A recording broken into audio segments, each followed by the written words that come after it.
Corona के बाद एक बार फिर से हमें जरूरत पड़ेगी उन तमाम प्रिकॉशंस की जो हमने कोरोना काल में ली थी। बात इसी पर होगी और इसीलिए हमारे साथ दो बहुत ही खास मेहमान जुड़ रहे हैं। जी हमारे साथ जुड़े डॉक्टर एम वली साहब, सीनियर फिजिशियन हैं, बहुत स्वागत है सर आपका। और इसी के साथ डॉक्टर ओपी यादव जी हमारे साथ जुड़े, वरिष्ठ चिकित्सक है नेशनल हार्ट इंस्टीट्यूट के। तो सबसे पहले वली सर आप ही के पास आते हुए, क्योंकि एडिनो वायरस का नाम बहुत ज्यादा आ रहा है, सबसे पहले तो समझने की जरूरत यह है कि आखिरकार ये वायरस है क्या, कोरोना के बाद इससे इतने ज्यादा डरने की क्यों जरूरत है?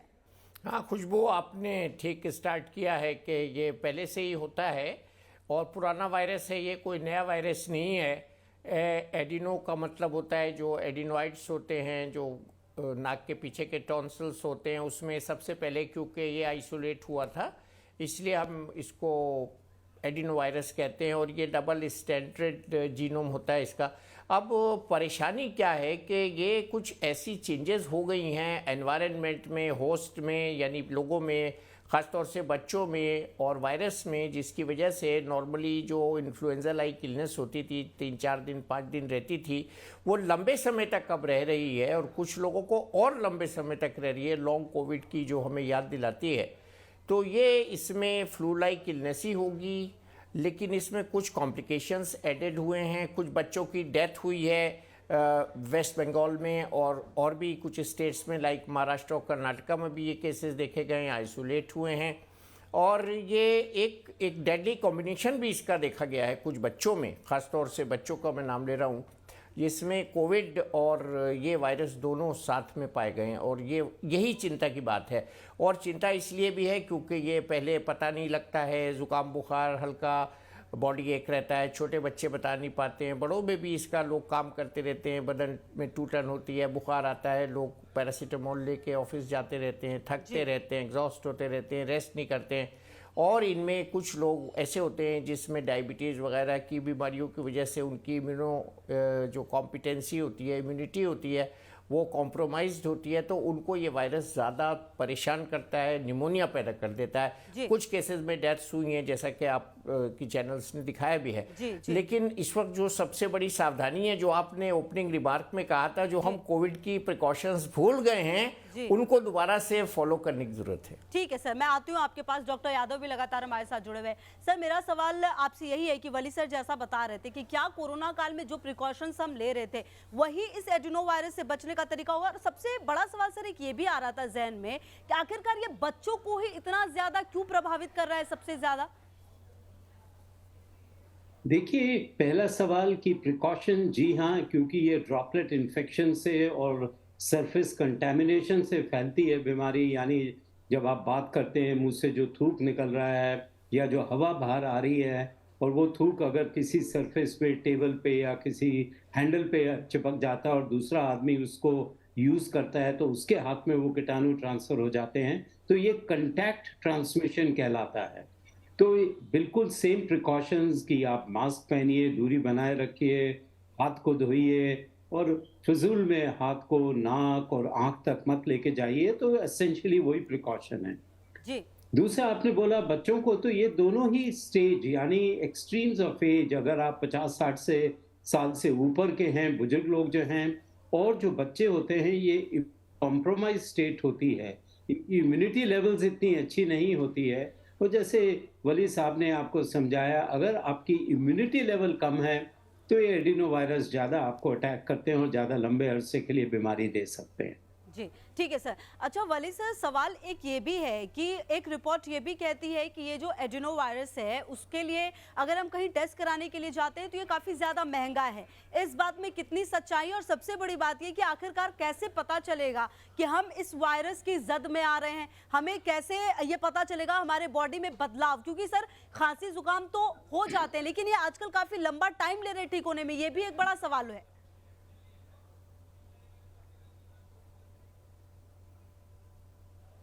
बिल्कुल, ये वायरस को लेबोरेटरीज में टेस्ट किया जा रहा है एकेडमिक पर्पजेस के लिए, लेकिन जहाँ तक इसके सिम्टम्स को समझने का सवाल है, वो symptoms common influenza like illness के हैं और एडिनो वायरस जो है वो फ्लू से हल्की इलनेस पैदा करता है, लेकिन ये हाईली कंटेजियस है। जैसा डॉक्टर यादव साहब ने बताया कि क्लोज आने से, कोई छींक दे आपके सामने, करीब से बात करे, अपने सांस आपके सांस में मिलाए, तो इससे ब्रोंकाइटिस, कोल्ड, हेडेक, बॉडी में टूटन, और एक इसका सिम्टम आइडेंटिफाई किया गया है पिंक आई, आंखों में जो सुर्खी आ जाना, इसका एक खास लक्षण है। उसके साथ नाक का बहना। इसके साथ जो सबसे इम्पोर्टेंट बात है वो ये है, ये चिंता का विषय क्यों है, क्योंकि हमारे पास आज की तारीख में इन्फ्लुएंजा का, फ्लू का वैक्सीन है और हमारे पास कोविड का वैक्सीन भी है।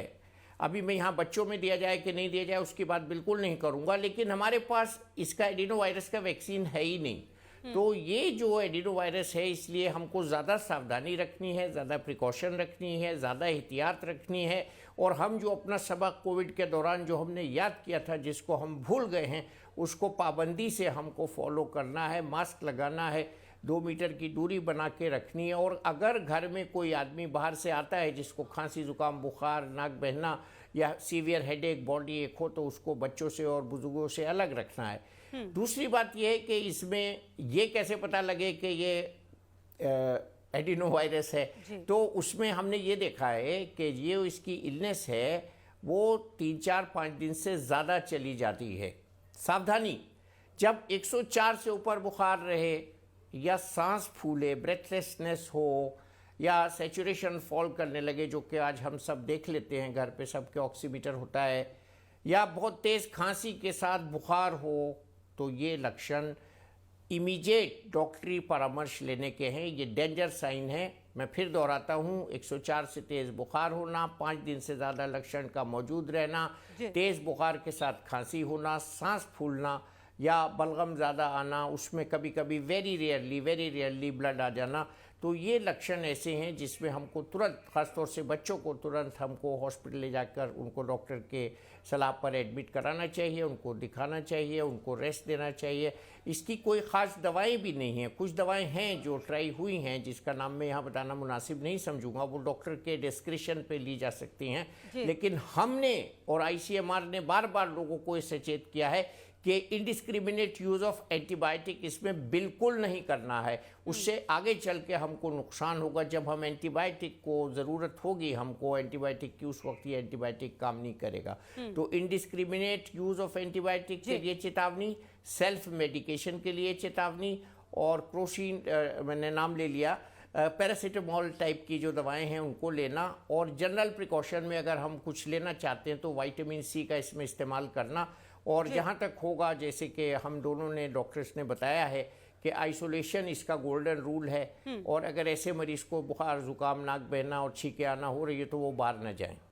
देखिए, कहीं ना कहीं दोनों डॉक्टर्स हमारे साथ जुड़े हुए हैं, और निश्चित तौर पर देखिए ये समझना बहुत ज़्यादा ज़रूरी है कि ये जो प्रिकॉशंस जो शायद हम भूल रहे हैं वो लेना वापस से बहुत ज़्यादा ज़रूरी है। चाहे आप मास्क की बात करते हैं, चाहे आप 2 गज़ की दूरी की बात करते हैं, ये चीज़ें बहुत ज़्यादा ज़रूरी, क्योंकि देखिए ये जो वायरस है ये बच्चों को तो अपना शिकार बना ही रहा है। कहीं ना कहीं आपने नोटिस किया होगा कि अब हमें काफ़ी लंबा वक्त लगता है ठीक होने में। जी हाँ, नॉर्मल सी सर्दी खांसी भी होती है तो भी हमें काफ़ी दिक्कतें होती हैं और लंबा वक्त लग जाता है ठीक होने में, क्योंकि कहीं ना कहीं जो आप देखिए बंगाल की भी अगर आप बात करें, पश्चिम बंगाल की से बात करें, तो अब तक यहाँ पर 6 बच्चों की मौत हो चुकी है।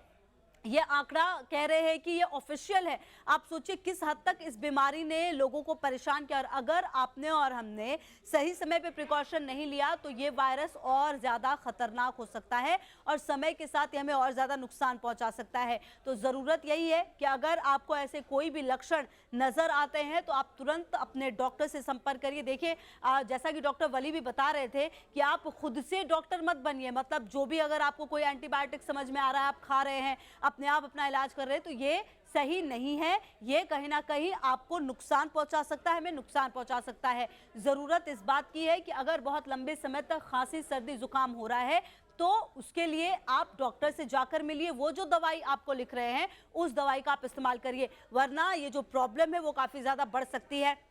मौसम बदल रहा है। आप देखिए अब त्योहारों का भी समय पास में है और ऐसे में जो हमारा संपर्क है वो बहुत ज्यादा लोगों से होता है। और देखिए वैसे भी अगर आप डॉक्टर वली लगातार हमारे साथ जुड़े हुए हैं। डॉक्टर वली, एक सवाल ये था, त्योहारों का सर मौसम आ गया है और ऐसे में लोग एक दूसरे जी। से मिलते ही मिलते हैं। कई बार हमने देखा, और अब तो कोरोना के बाद लोग थोड़ा सा ऐसे हो गए कि चलो जो मौका मिल रहा है उसको जी लो, लेकिन शायद यहीं पर हम गलती कर जाते हैं और यहीं पर प्रिकॉशन ना रख के अपने आप को बीमारी की तरफ 2 कदम और आगे लेके जाते हैं।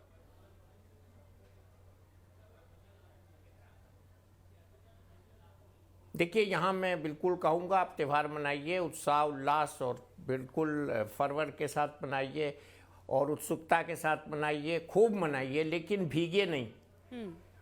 भीगना जो होली में होता है वो बहुत खतरनाक हो सकता है। भीग कर अगर आए आप तो फौरन गर्म पानी से नहा लीजिए, ठंडी चीज़ें अवॉइड कीजिए, गला ख़राब हो तो उसको फ़ौरन डॉक्टर को दिखाइए। इसमें चाट के साथ जो चटनी वगैरह होती है, खट्टी चीज़ें हैं, खट्टे फल हैं, वो अवॉइड कीजिए, क्योंकि इसका प्रहार जो है सबसे पहले गले पर होता है। गला अगर हम अपना ठीक रखेंगे तो हम शायद इसके प्रकोप से बच सकेंगे। दूसरे, कोई ऐसी ठंडी चीज़ें ना खाएं, जैसे अभी पार्टीज़ वगैरह में आइसक्रीम्स भी सर्व होती हैं, तो ठंडी चीज़ें अवॉइड करें, ठंडे पेय अवॉइड करें और खट्टी ऐसी चीज़ें और बहुत ज़्यादा चिकनी चीज़ें, तली हुई चीज़ें, पकवान, गुजिया हो सके तो घर की बनी हुई खाइए, तो उसमें कुकिंग मीडियम की एहतियात होगी। तो इस तरह से जनरल सावधानियां हम रखेंगे तो हम बचे रहेंगे। और धूप के समय होली खेलें अगर लिक्विड यूज़ करते हैं रंग आप, वरना सूखे रंग से होली बहुत अच्छी खेली जाती है और इसको हमें खेलना है। होली एक मिलन का त्यौहार है, एक अपने को एक दूसरे के करीब आने का त्यौहार है। मैं आपके श्रोताओं को और दर्शकों को भी होली की शुभकामनाएं देते हुए ये प्रार्थना करूंगा कि होली में भीगे नहीं। भीगने से एक्सपोजर होता है, लंग्स के ऊपर इफेक्ट पड़ता है और लंग्स के ऊपर ज़्यादा काम करने की जो वो एक लोड पड़ता है, क्योंकि लंग हमारी बॉडी के थर्मो रेगुलेटर्स हैं, तो लंग्स के ऊपर ज़्यादा बोझ मत डालिए। और अगर ज़रा सा भी बुखार वगैरह हो तो फ़ौरन डॉक्टर को दिखाइए और इसका इलाज कीजिए। विटामिन सी खाते रहिए और खाने की जो मैंने अभी कुछ एहतियात बताएंगे वो खाइए। अगर केसर ले सकते हैं, दूध में इस तरह की कोई चीज़ ले सकते हैं, अदरक है, हल्दी है, इन चीज़ों का इस्तेमाल रखिए। ये जनरल प्रिकॉशंस हैं जो हमें बार बार कोविड के दिनों में बताई गई हैं, तो इन सब का इस्तेमाल रखिए और सावधानी रखिए। जी ठीक है सर, वापस आती हूँ आपके पास। डॉक्टर यादव भी मेरे साथ जुड़ गए हैं लगातार। अच्छा डॉक्टर यादव, एक सवाल जो मैं पूछ रही थी कि आजकल लोगों की जो इम्यून सिस्टम है क्या वो बहुत ज़्यादा कमज़ोर हो गई है? क्या हम किसी भी चीज़ को झेलने के लिए बहुत ज़्यादा तैयार नहीं? क्योंकि ऐसा नहीं है, सर्दी खांसी तो हमें पहले भी होती थी, लेकिन अगर सर मैं अपने ही ऑफिस की बात करूँ तो यहाँ पर भी लोगों को सर्दी खांसी होती है, वो बहुत लंबा जा रहा है आजकल। तो ऐसे में लोग किस तरीके से अपने आप को बचाएं और क्या खाने पीने में भी कुछ ऐसा खास हम खा सकते हैं जिससे कि हमारी जो इम्यूनिटी सिस्टम खास करके वो बहुत बेहतर हो पाए? देखिए, ये सब चीजें एक दिनचर्या से भी और हमारी जो लाइफस्टाइल हो गई है उससे भी रिलेटेड है। आजकल हरी एंड वरी एक पार्ट ऑफ कॉर्पोरेट लाइफस्टाइल हो गई है।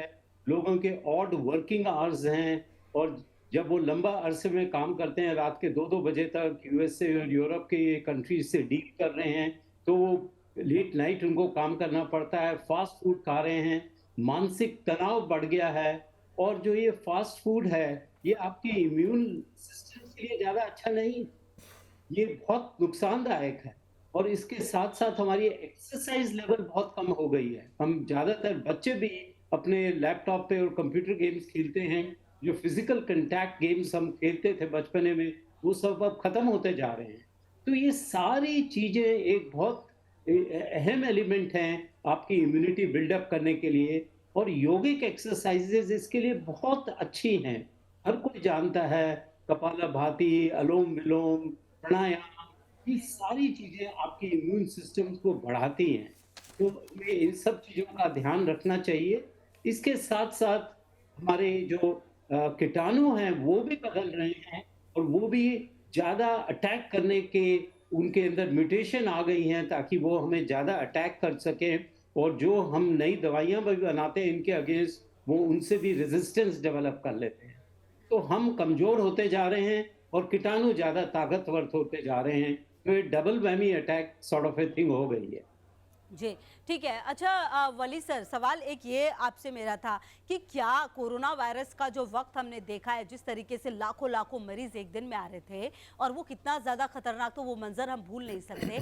अगर इस वायरस को समय रहते इस पर काम नहीं किया गया और जिस तरीके से ये फैल रहा है, बच्चों की जान भी गई है, रिपोर्ट्स ये भी कहती हैं, तो क्या ये भी उस लेवल तक खतरनाक हो सकता है? हमें उस लेवल तक डरने की ज़रूरत है क्या?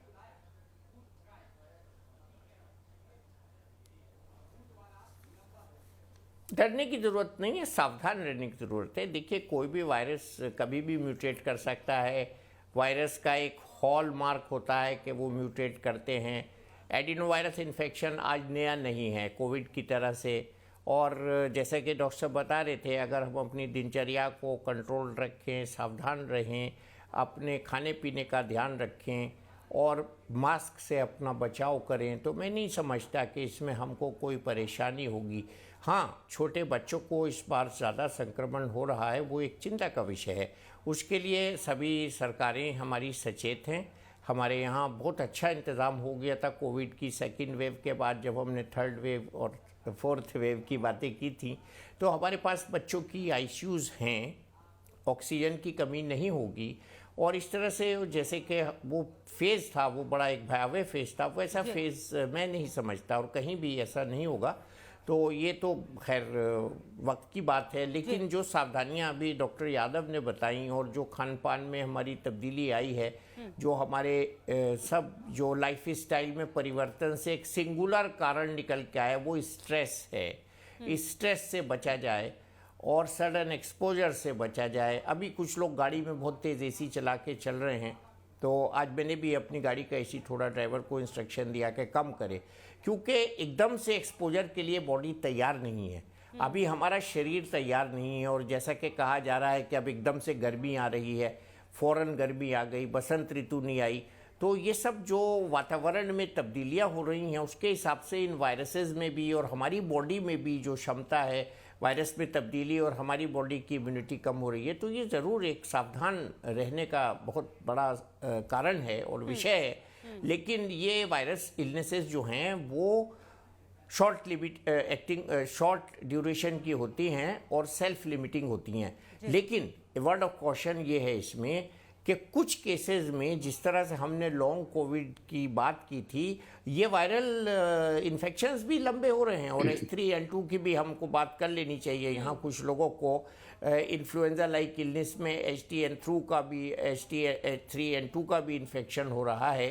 अभी मैंने आज दोपहरी एक पेशेंट को देखा, उनको 7 हफ्ते से बदन में टूटन है, हल्का बुखार है, खांसी है।